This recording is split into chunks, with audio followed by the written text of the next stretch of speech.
התינוקת הבוכה לארץ? כן. רגע, לרגע פספסתי אותך, הוא מצא את התינוקת בוכה ומה הוא עשה איתה? הוא החזיר אותה תינוקת עזתית, והוא החזיר אותה לארץ. הביא את התינוקת הבוכה לארץ? כן, דאג לה.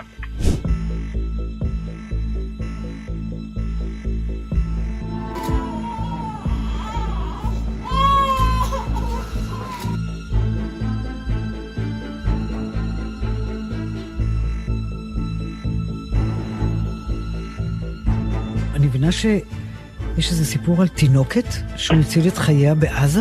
יכול לספר לי על זה? כן. מה?